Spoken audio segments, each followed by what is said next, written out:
नमस्कार दोस्तों, आज इस वीडियो का मकसद प्रधानमंत्री मोदी को उनका वो सपना याद दिलाना है जिसका जिक्र आज से करीब करीब 3 साल पहले शिमला की एक रैली में उन्होंने किया था। 40 सेकंड तक मैं चुप रहता हूं, आप सुनिए उनकी जुबान से उनका सपना और फिर मैं बताऊंगा कि आज मुझे ये उनको याद दिलाने या उनके सपने का जिक्र करने की जरूरत क्यों पड़ी। सुनिए। मेरा तो सपना है कि हवाई जहाज में कौन लोग बैठने चाहिए। ये जो एक बना हुआ है ना, बड़े बाबू, बड़े बड़े लोग, धनी लोग, ये दुनिया उन्हीं के लिए है।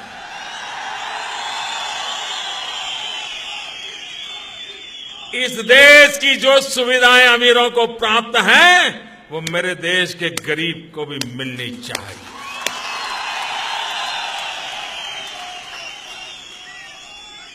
जो सामान्य व्यक्ति हवाई चप्पल पहन करके घूमता है, वो मुझे हवाई जहाज में दिखना चाहिए। ये मेरा सपना है।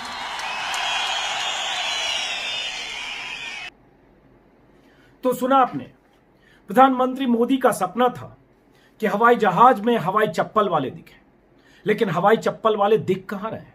ये हवाई चप्पल वाले गरीब लोग, गरीब मजदूर कहां दिख रहे हैं? रेलवे ट्रैक पर उनकी लाशें दिख रही हैं, लाशों के साथ बिखरी रोटियां हैं और उनकी टूटी फूटी चप्पलें हैं, जिनकी तस्वीरें मैं आपको दिखा रहा हूं।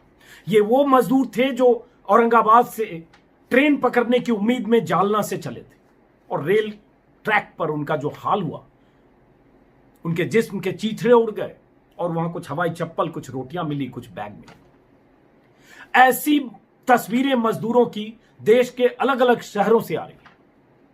ये सब हवाई चप्पल वाले लोग हैं। बीते 47-48 दिनों में लगभग 80 मजदूरों की ऐसी मौत हुई है।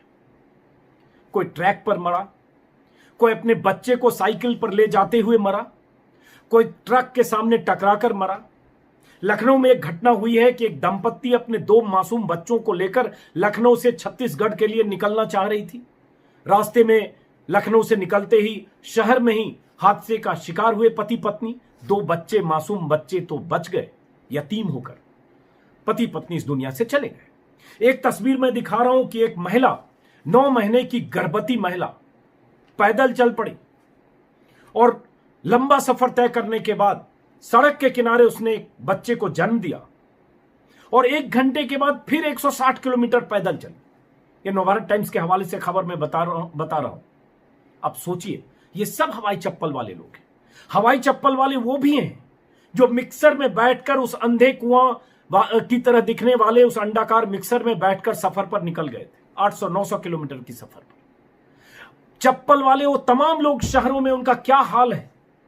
मुझे उम्मीद है प्रधानमंत्री मोदी जब मुख्यमंत्रियों के साथ बैठक करेंगे तो आज उनके जहन में चप्पल वाले ये लोग, ये लाखों करोड़ों लोग, चप्पल वाले मजदूर, गरीब, ये उनके जहन में होंगे और उन तमाम मुख्यमंत्रियों को चप्पल वालों को केंद्र में रखकर योजनाएं बनाने, दिल और खजाना खोलने के लिए बाध्य करेंगे और खुद भी मजबूर होंगे। कम से कम उनकी छवि अगर उनके दिमाग में हो। चप्पल वालों का हश्र क्या है?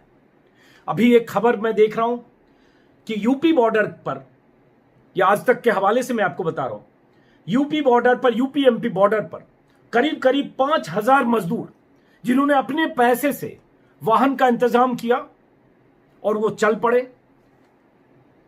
उत्तर प्रदेश की तरफ जहां उनका घर था, और बॉर्डर पर, महोबा बॉर्डर पर उन्हें रोक दिया गया जो यूपी एमपी का बॉर्डर है।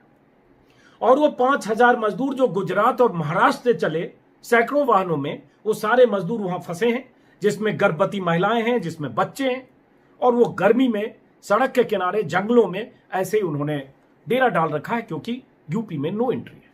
यूपी में सरकार बीजेपी की, एमपी में सरकार बीजेपी की, मजदूर सड़क पर, सरहदें सील है। एक खबर, सवाल उठता है कि मजदूरों को चलना क्यों पड़ा, उनके लिए व्यवस्था क्यों नहीं थी, और व्यवस्था उन्होंने खुद की तो सरहद सील क्यों है? और अगर सरहद सील है, अगर सरहद, एक राज्य दूसरे राज्य में उनको एंट्री दाखिल होने से रोक रही है राज्य सरकार, तो फिर उपाय क्या है? ऐसी एक दूसरी खबर है कि मथुरा के पास राजस्थान से मजदूर चले और मथुरा के पास, मतलब राजस्थान की तरफ से चले और मथुरा भरतपुर बॉर्डर पर यूपी पुलिस ने रोक दिया और उसके बाद नो एंट्री के चक्कर में दोनों राज्यों की पुलिस में टकराव हुआ और वो पुलिस की टकराव, दोनों राज्यों की पुलिस में जो टकराव की तस्वीरें हैं, वो इस बात का सबूत है कि आने वाले दिनों में स्थितियां बहुत विकराल हो सकती है। मैं एक बार फिर चुप रहता हूं 20-25 सेकेंड, ताकि आप उस वीडियो को देखिए और समझिए कि देश में चप्पल वालों की क्या स्थिति होती जा रही है। चप्पल वालों की बात करना बहुत अच्छी बात लगती है, तालियां बजती है, लेकिन चप्पल वालों को सामना क्या करना पड़ रहा है। एक बार जरा पहले पुलिस का ये वीडियो देखिए। किसने, कौन कह रहा पब्लिक में? इसका वीडियो चिंता मत करो, इन्होंने लात मारी, इन्होंने लात दादा नाम दिखाए। काम क्या है तुम्हारा? मेरा क्या नाम? लात मारी है? मेरी नेम प्लेट खा, मेरी नेम प्लेट लगा, आपने लात मारी है। नेम प्लेट मेरी तो आपने तोड़ दी ना, मेरी तो आपने तोड़ दी, मेरी तो आपने तोड़ दी। गाँव के परेशान हो रहे 5 लोग। ये 2 राज्यों की पुलिस के बीच भिड़ंत का वीडियो है। सुना हाथापाई भी हुई है, कुछ कार्रवाई भी हुई है, लेकिन हुआ क्यों? क्योंकि जो राजस्थान की तरफ से जो श्रमिक चले, गाड़ियों में थे, वाहनों में थे, उन्हें वहां रोका गया। मथुरा जिले के पास कोई जाजम पट्टी बॉर्डर है, वहां रोका गया। इसमें बिहार और छत्तीसगढ़ के मजदूर थे जो यूपी में दाखिल हो रहे थे। जाहिर है उनको यूपी की तरफ से अपने घर गृह राज्य जाना था। आरोप है कि राजस्थान की पुलिस ने उन्हें यूपी में दाखिल कराने की कोशिश की और दोनों राज्यों की पुलिस में टकराव हुआ, और उसके बाद जो तस्वीर आपने देखी वो देखी।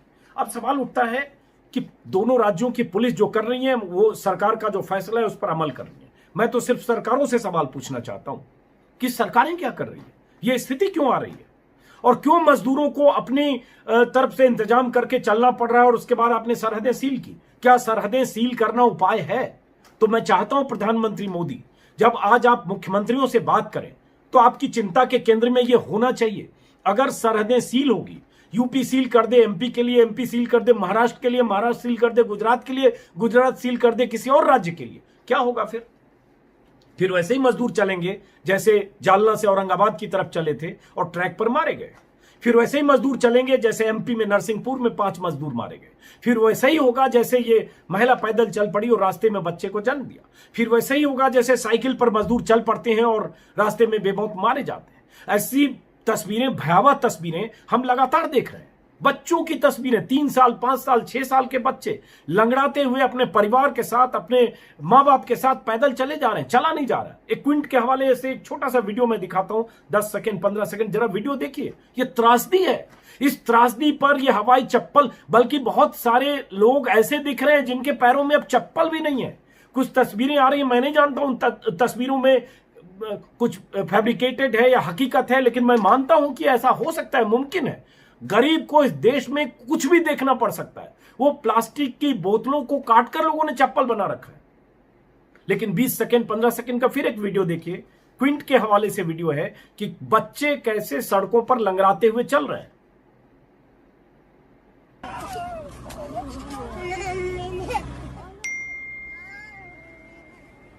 अब ऐसी तस्वीरें, ये चप्पल वालों की तस्वीरें, बल्कि बहुतों के पास सच कहें तो अब चप्पल। तो प्रधानमंत्री मोदी, चूंकि आपका सपना है कि चप्पल वाले हवाई जहाज में चले, हवाई जहाज तो उन्हें नसीब नहीं हो सकता, हम भी जानते हैं, आप भी जानते हैं, और मुमकिन भी नहीं है, प्रैक्टिकल भी नहीं है। कहना एक अच्छा लगता है, संजय सिंह है, कहने में भीड़ तालियां बजाती है, लेकिन कम से कम उनके लिए ट्रेन का इंतजाम तो हो, बसों का इंतजाम तो हो, उनके लिए घर जाने का इंतजाम हो। इंतजाम है लेकिन नाकाफी है। अगर वो काफी होता तो सूरत से लेकर बेंगलुरु तक ऐसे सड़कों पर प्रदर्शन नहीं होते। अगर वो काफी होता तो यूं मजदूर ऐसे यूपी और मध्य प्रदेश की सरहद पर फंसे नहीं होते। अगर वो काफी होता तो 2 राज्यों की पुलिस में यूं भिड़ंत नहीं होती।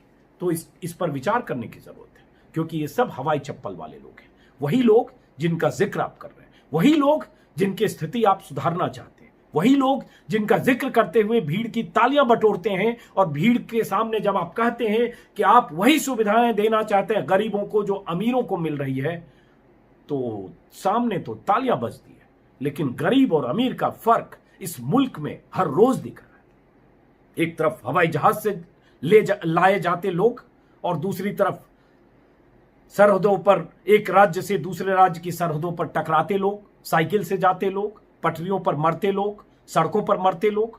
तो मुझे लगता है आज की चिंता के केंद्र में ये जरूर होना चाहिए, ताकि ऐसी स्थिति ना आए। और ये मैं बार बार इस पर मैं इसलिए बता रहा हूं क्योंकि ये मसला मैं मानता हूं कि बहुत गंभीर है और मैं मानता हूं कि सरकारें भी इसको लेकर चिंतित होंगी और उनकी चिंता में मजदूर होंगे, मैं मान के चलता हूं। लेकिन उनकी चिंता में कितनी स्थिति मजदूरों के लिए, उनकी चिंता में मजदूरों के लिए जो करने की तमन्ना है या करने की प्रवृत्ति है वो कितना है और जमीनी हकीकत क्या है, दोनों में फासला दिखता है। मैं बार बार कहता हूं कि जब सरकार की तरफ से ऐलान होता है कि हमने इतना दे दिया, 2.25 लाख करोड़ का हमने राहत का ऐलान कर दिया, हमने उज्ज्वला का 3 महीने के लिए सिलेंडर दे दिया, हमने 10 किलो राशन दे दिया, बट वो सबको मिल रहा है क्या? और जो मिल रहा है वो काफी है क्या? ये सवाल भी बार बार मैं उठा रहा हूं, बार बार उठाता रहूंगा सर, क्योंकि हवाई चप्पल वालों की चिंता आपको है और आप ही कहते हैं। तो मुख्यमंत्रियों की बैठक में सिर्फ और सिर्फ हवाई चप्पल वाले अगर हों, किन हवाई चप्पल वालों की यह स्थिति ना हो तो शायद देश की स्थिति बदलेगी, क्योंकि आने वाले समय में यह विराट रूप लेगा सर, अगर हवाई चप्पल वाले ऐसे ही सड़कों पर निकलते रहे और ऐसे ही लाचार होकर, जलील होकर, मुश्किल स्थिति में परेशान होकर, 2 वक्त की रोटी के लिए जूझते हुए शहर छोड़कर, गांव छोड़कर अगर कहीं और चले गए, फिर उनकी वापसी जब मुश्किल होने लगेगी तो अर्थव्यवस्था के लिए भी मुश्किल होगी। तो इसलिए मैं इस वीडियो को यहीं खत्म करता हूं, क्योंकि ये बात मैं कई बार कर चुका हूं। आखिरी बार मैंने इसलिए की क्योंकि मुख्यमंत्रियों के साथ बैठक है और मुझे उम्मीद है कि प्रधानमंत्री मोदी हवाई चप्पल वालों की चिंता जरूर करेंगे, क्योंकि ये चिंता, इस चिंता में ही देश की असली चिंता है। क्योंकि देश में 40 करोड़ लोग ऐसे हैं जो करीब करीब हवाई चप्पल वाले हैं। वो मजदूर लोग हैं, वो दिहाड़ी कमाने वाले लोग हैं, वो लोग हैं जो मिक्सर में बैठकर छुपते हुए एक शहर से दूसरी शहर 800 किलोमीटर का सफर करने की कोशिश करते हुए रास्ते में पकड़े जाते लोग हैं। वो लोग हैं जो 8 महीने 9 महीने की गर्भवती पत्नी को लेकर सड़क पर निकल रहे हैं।